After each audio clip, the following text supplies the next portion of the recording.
نحمده ونصلي على رسوله الكريم أما بعد فأعوذ بالله من الشيطان الرجيم بسم الله الرحمن الرحيم لقد كان لكم في رسول الله أسوة حسنة لمن كان يرجو الله واليوم الآخر وذكر الله كثيرا ولما رأى المؤمنون الأحزاب قالوا هذا ما وعدنا الله ورسوله وصدق الله ورسوله وما زادهم إلا إيمانا وتسليما۔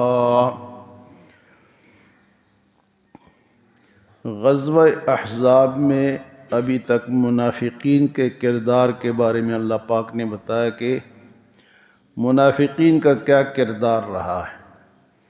جنگ سے بھاگتے بھی رہے ہیں، بہانے بھی بناتے رہے ہیں اور مسلمانوں کے دلوں کو بھی توڑتے رہے ہیں۔ آج کے اس آیت میں یہ وہ عظیم الشان آیت ہے جو کہ پوری امت کے لیے ایک حضور صلی اللہ علیہ وسلم کی زندگی کے نمونہ اس کے اندر موجود ہے۔ فرمایا کہ لقد کان لکم فی رسول اللہ اسوۃ حسنہ، تمہارے لیے جناب رسول اللہ صلی اللہ علیہ وسلم کے زندگی نمونہ ہے۔ تمہارا ماڈل جو ہے، نمونہ جو ہے، وہ حضور صلی اللہ علیہ وسلم کی ذات ہے۔ فرمائے کس شخص کے لیے؟ لمن کان یرجو اللہ، جو اللہ سے امید رکھتا ہو، والیوم الآخرہ، اور آخرت پر بھی اس کا یقین ہو، وذکر اللہ کثیرا، اور اللہ تعالیٰ کو کثرت سے یاد کرتا ہو۔ تو جناب رسول اللہ صلی اللہ علیہ وسلم تمام انسانیت کے لیے اور خصوصاً مسلمانوں کے لیے جو بھی زندگی گزارنا چاہتا ہے وہ حضور صلی اللہ علیہ وسلم کی ذات کو سامنے رکھے۔ بہترین نمونہ کہتے ہیں نا، ہمارے لیے فلاں چیز نمونہ بن گئی ہے، اس پہ ہم چلیں گے، اس طرح کریں گے۔ تو مسلمانوں کے لیے نمونہ اگر ہے تو وہ حضور صلی اللہ علیہ وسلم کی ذات ہے، اور اس میں زندگی بھر کی تمام چیزیں آ گئی۔ قرآن کا اگر چلتا پھرتا نمونہ یا تصویر کوئی دیکھنا چاہتا ہے تو وہ حضور صلی اللہ علیہ وسلم کی ذات مبارک ہے۔ یعنی عملی قرآن آپ کی زندگی، اگر اخلاق ہے تو وہ بھی قرآن کے مطابق حضور صلی اللہ علیہ وسلم کی زندگی میں اٹھنا بیٹھنا، سونا لیٹنا، جاگنا، بات چیت کرنا، زندگی گزارنا، جو بھی طریقہ ہے وہ حضور صلی اللہ علیہ وسلم کی زندگی میں ہمارے لیے موجود ہے۔ کوئی ایسی بات نہیں ہے جو کہ زندگی میں موجود نہ ہو۔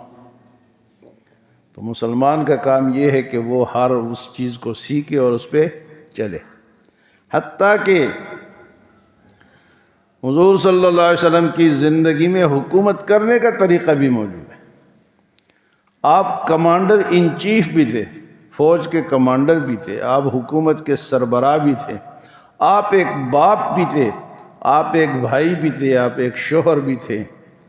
یعنی ہر زندگی کا کوئی حصہ ایسا نہیں ہے جس میں ہمارے لیے حضور صلی اللہ علیہ وسلم کا طریقہ موجود نہ ہو، موجود ہے۔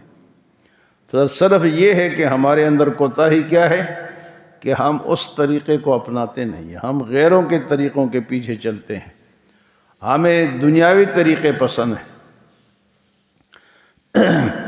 لقد کان لکم فی رسول اللہ، بے شک البتہ تحقیق تمہارے لیے جناب رسول اللہ صلی اللہ علیہ وسلم کے اسوۃ حسنہ، زندگی میں بہترین نمونہ ہے۔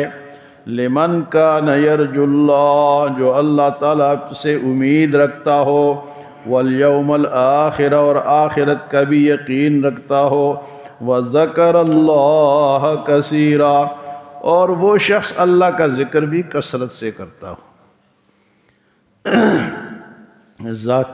ذکر، اللہ پاک نے فرمایا کہ ان فی خلق السماوات والارض واختلاف اللیل والنہار لآیات لأولی الالباب، زمین اور آسمان کے پیدائش میں عقل والیوں کے لیے نشانیاں ہیں۔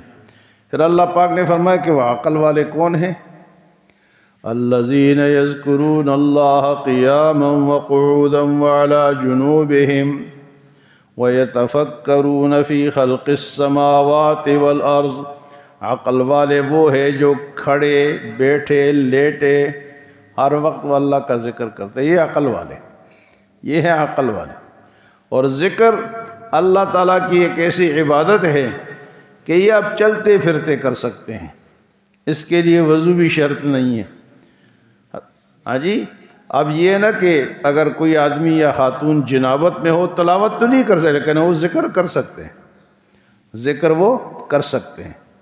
اور ذکر کے بارے میں تھے کہ وَذَكَرَ اللَّهَ كَثِيرًا، ذکر کثرت سے کرے۔ یہ نہیں فرمایا کہ روزے کثرت سے رکھے، نمازیں کثرت سے پڑھے، ذکر کثرت سے، کثیرہ، زیادہ سے زیادہ ذکر۔ اور جنت کا ایک دروازہ کیا ہے جی؟ اس میں صرف ذکر کرنے والے ذاکرین کا الگ دروازہ ہوگا۔ تو حضور صلی اللہ علیہ وسلم کی زندگی ایک تو نمونہ ہے، ماڈل ہے۔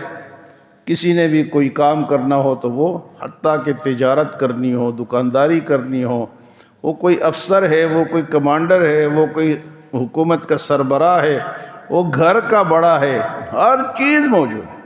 کوئی ایسی چیز نہیں جو حضور صلی اللہ علیہ وسلم کی زندگی میں نہ ملتی ہو، لیکن مسلمان ہیں کہ غیروں کے طریقوں کو پسند کرتے ہیں اور حضور صلی اللہ علیہ وسلم کے طریقے سے دور بھاگتے ہیں۔ یہ ہماری بدبختی ہے، کم بختی ہے ہماری۔ اس کے بعد فرمائے وَلَمَّا رَأَى الْمُؤْمِنُونَ الْأَحْزَابَ، پہلے تو منافقوں کا ذکر ہے۔ منافقوں نے جب دیکھا نا کہ یہ تو آگے، تو وہ ڈر گئے اور انہیں طرح طرح کی باتیں کی۔ لیکن جب ایمان والوں نے دیکھا کہ کافر آ گئے، بہت سارے گروہ آ گئے، وَلَمَّا رَأَى الْمُؤْمِنُونَ الْأَحْزَابَ، تو ایمان والوں نے، صحابہ کرام نے کیا کہا؟ یہاں ہمارے ایک لیڈر ہے، اس نے کہا کہ صحابہ کرام بزدل تھے۔ استغفر اللہ، صحابہ تو وہ بہادر لوگ تھے جنہوں نے جانوں کے نذرانے پیش کیے۔ ہاں جی، قتل ہوئے، شہید ہوئے۔ کسی ایک جنگ میں یا جہاد میں کوئی صحابی پیچھے نہیں ہٹا۔ فرمایا اس غزوے میں جو کہ سخت ترین غزوہ تھا احزاب، پیچھے آپ سن چکے کہ وہ زلزلوا زلزالا شدیدا، مسلمانوں کو ہلایا گیا اتنا سخت۔ فرمایا کہ آنکھیں پھٹی کی پھٹی رہ گئی اور کلیجے منہ کو آ گئے، اتنا سخت دن تھا۔ آنکھیں پھٹی کی پھٹی رہ گئی اور کلیجے منہ کو آنے لگا۔ لیکن ایمان والوں کے ذکر اللہ فرماتا ہے کہ ایمان والوں نے کیا کہا؟ وَلَمَّا رَأَى الْمُؤْمِنُونَ الْأَحْزَابَ، جب ایمان والوں نے احزاب کو، گروہوں کو دیکھا، لشکر کو دیکھا، تو کہا قَالُوا هَذَا مَا وَعَدَنَا اللَّهُ وَرَسُولُهُ، یہ وہ وعدہ ہے جو اللہ اور اللہ کے رسول نے ہمارے ساتھ کیا تھا۔ وعدہ کیا تھا کہ تمہارے اوپر سختیاں آئیں گی۔ پہلی امتوں میں بھی سختیاں گزری ہیں، دین کو اتنا آسان تو نہیں ہے نا۔ اب یہ غزوہ خندق میں حضور صلی اللہ علیہ وسلم کی ذات مبارک کو آپ دیکھ لیں کہ پتھر اٹھا رہے ہیں، پتھر توڑ رہے ہیں، مٹی اٹھا رہے ہیں، دونوں جہانوں کے سردار ہیں، اور ہم کہتے ہیں کہ قالین بچھے ہوئے ہوں، ہم اس پہ نماز پڑھیں، ہمیں کوئی تکلیف نہ ہو، ہمیں کوئی اٹھنا نہ پڑے نیند سے، ہمیں کوئی بیدار نہ کرے۔ یار یہ بھی تو ہم چیک کریں نا کہ پیارے نبی صلی اللہ علیہ وسلم پیٹ پہ پتھر باندھ کر اتنی سختیاں برداشت فرما رہے ہیں، کس کی خاطر؟ دین کی خاطر۔ کس کی خاطر؟ دین کی خاطر، کہ میرا دین یہ پورے دنیا میں پھیلے، لوگوں تک پہنچے، لوگ اس پہ عمل کریں۔ تو ایمان والوں نے جب دیکھا کہ آ گئے لشکر، وَلَمَّا رَأَى الْمُؤْمِنُونَ الْأَحْزَابَ، جب ایمان والوں نے گروہوں کو، لشکروں کو دیکھا، قَالُوا هَذَا مَا وَعَدَنَا اللَّهُ وَرَسُولُهُ، تو سب نے کہا یہ وہ وعدہ ہے جو اللہ اور اللہ کے رسول نے ہمارے ساتھ کیا ہے۔ وَصَدَقَ اللَّهُ وَرَسُولُهُ، اور اللہ اور اللہ کے رسول نے سچ فرمایا ہے۔ صدق اللہ ورسولہ۔ وما زادهم الا ایمانا وتسلیما، اور اس لشکر کے آنے نے ان کے ایمان کو اور بات ماننے کو بڑھا دیا، کم نہیں کیا۔ ان کے ایمان کا جذبہ کہ ہم مقابلہ کریں گے اللہ کے دشمنوں کے ساتھ ہمارا، تو ان کا ایمان بڑھ گیا، کم نہیں ہوا۔ یہ ہوتی ہے ایمان۔ ایمان کی یہ نشانی ہے کہ جب اللہ کے دین کی خاطر کوئی کام کرنا پڑ جائے تو ایمان والے بڑھ چڑھ کے اس میں حصہ لیتے ہیں، اور جو ہمارے طرح کمزور ہوتے ہیں ہم بھاگ جاتے ہیں۔ یہ جو اسلام آباد کا اجتماع آ رہا ہے کل سے، تو یہ بھی تو ایک سخت عمل ہے نا جی، بسترے اٹھاؤ اور گھر سے دور جاؤ، اور گرد میں روٹی ٹائم پہ نہیں ملتی جناب، وضو کے لیے بڑے مشکلات ہوتی ہیں، بسترے اٹھا کے جانا، تو یہ تو دین کی خاطر کچھ کریں گے تو ملے گا کچھ نا۔ ہم کہتے کہ ہم نرم بستر پہ لیٹے رہیں اور ہم جنت میں پہنچ جائیں۔ تو غزوہ خندق سے ہمیں یہ سبق ملتا ہے کہ مشکلات بھی مسلمانوں پر آتی ہے، ان کو برداشت کرنا چاہیے۔ اللہ ہمیں عمل اور سمجھ کی توفیق عطا فرمائے۔